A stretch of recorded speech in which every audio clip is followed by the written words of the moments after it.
kenang momen terakhir bersama almarhum. Sama seperti sang adik, Yuni Shara selaku kakak tertua Krisdayanti tampak tengah melepas kepergian sang ayah. Bahkan Yuni Shara kenang momen terakhirnya bersama sang ayah beberapa waktu lalu saat bertemu. Ibu dua anak itu mengaku bersyukur masih bisa diberi kesempatan untuk melakukan sungkem kepada sang ayah. Kenangan tersebut Yuni Shara bagikan melalui Instagram pribadinya. Ia tampak membagikan 3 foto bersama ayahnya dengan senyuman di wajah keduanya.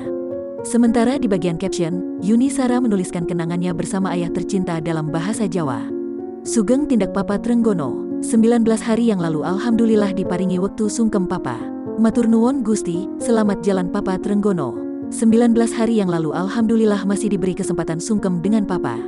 Terima kasih ya Allah, tulis Yuni Shara di Instagram, Kamis, tanggal 15 Juli tahun 2021 lalu.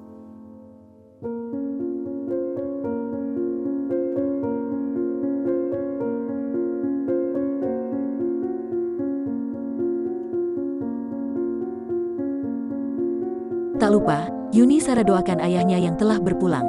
Mugi dilapangkan jalan ke surga, semoga dimudahkan jalannya ke surga, tambahnya. Ia juga sempat menguatkan keluarganya yang berada di Bali yang diketahui menemani saat ayah Krisdayanti meninggal.